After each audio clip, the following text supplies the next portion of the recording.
Chapter 1. The Bride No One Wanted. The stagecoach wheels screamed against a rutted trail as it rattled out of town, leaving behind a plume of dust and whispers.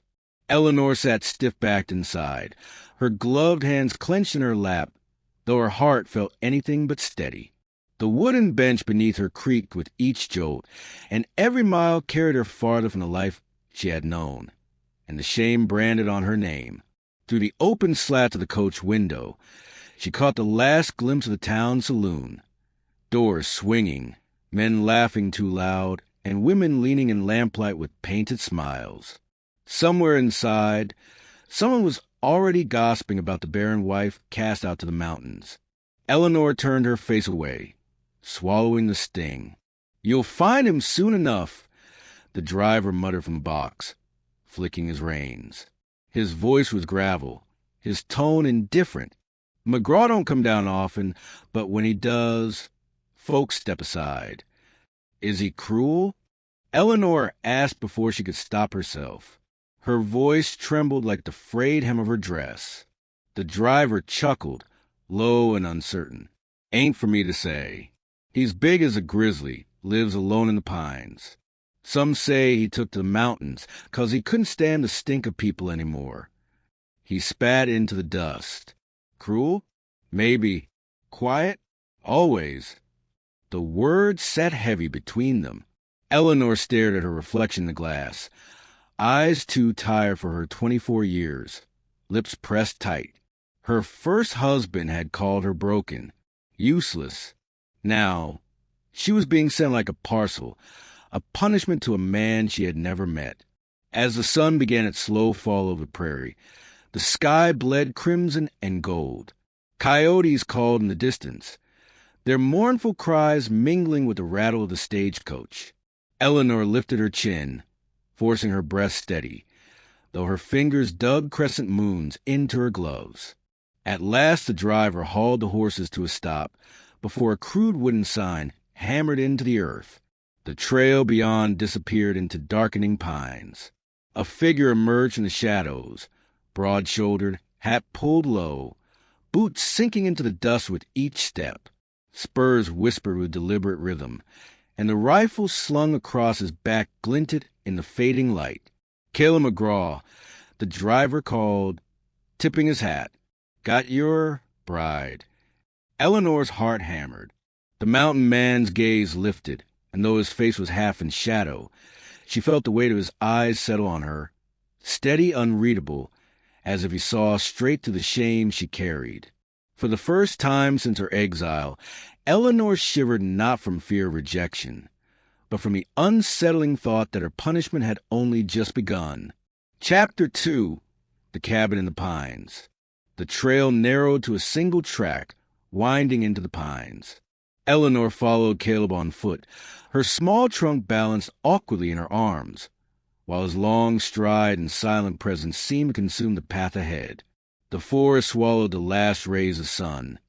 Needles crunched under their boots, and somewhere an owl called, solemn and haunting. Caleb had not offered to carry her trunk, but neither had he looked away when she stumbled.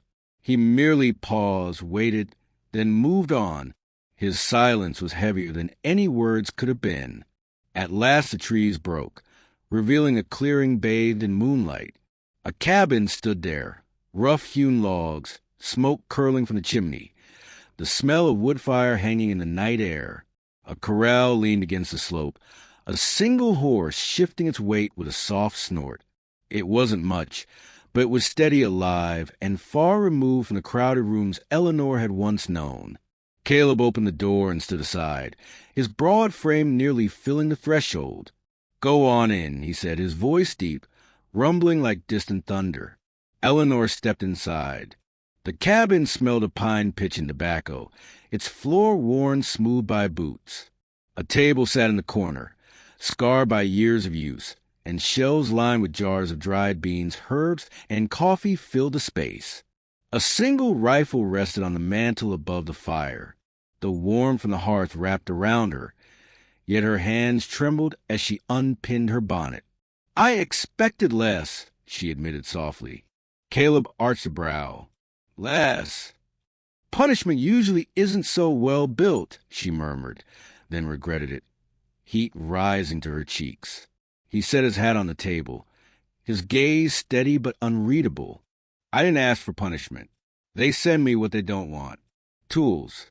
Mules. Now you. Eleanor flinched at his bluntness. But before she could answer, he poured water into a tin cup and set it in front of her. Drink. You've come a long way. Her fingers brushed the cool metal as she lifted it, surprised by the unexpected kindness beneath his rough words.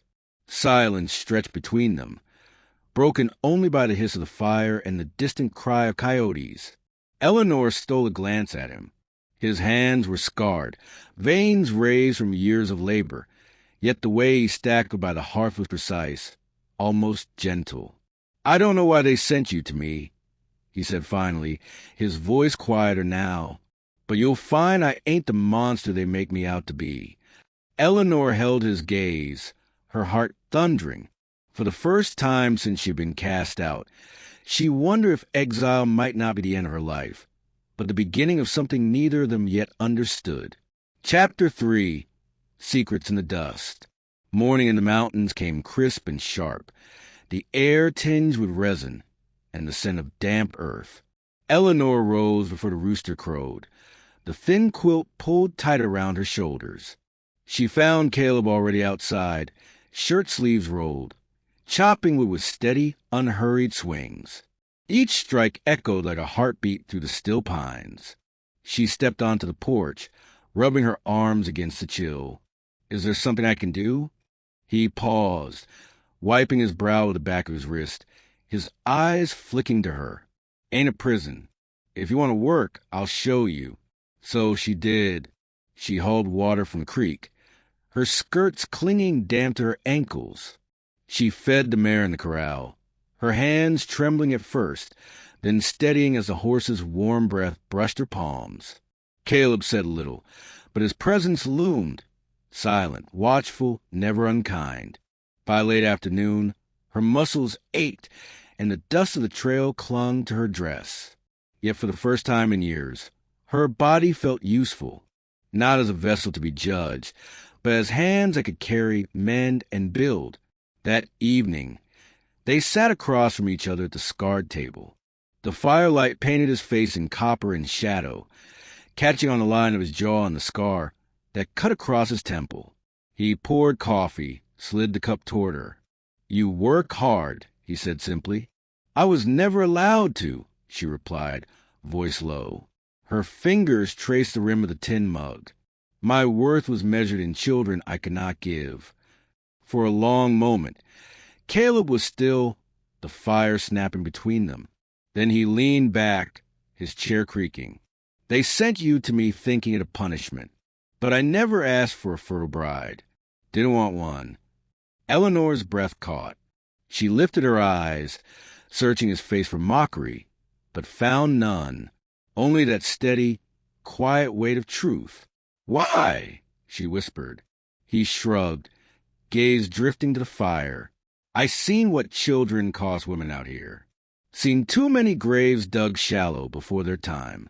I wanted someone who'd stand beside me, not someone the town would claim ownership over. His voice softened. Someone who could choose to stay. Her chest tightened. No man had ever spoken of choice to her, as though she were more than a burden or a womb. She pressed her hand flat against the table to steady it. I don't know if I can believe that, she said, though her voice quivered with a dangerous flicker of hope. Caleb met her gaze, unflinching, then stayed long enough to find out. Outside, the coyotes sang to the rising moon, and inside the cabin, Eleanor felt the faintest crack form in the walls she had built around her heart. Chapter 4. Gunfire at sundown. The day had been heavy with heat, the kind that pressed low and carried the smell of dust and pine sap.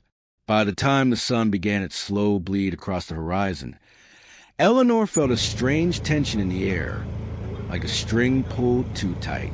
Caleb had been quiet all afternoon, oiling his rifle at the table, his movements slow and deliberate. They'll come, he said finally, breaking the silence. Her stomach tightened. Who? Men who think you're still theirs to command. He set the rifle down, his gaze steady as steel. Your in-laws? Before she could reply, the sound reached her, the distant thunder of hooves climbing the mountain trail. Eleanor's pulse quickened. She stepped onto the porch, clutching the railing. Dust rose from the pines below as 3 riders emerged, their silhouettes dark against the fading sun.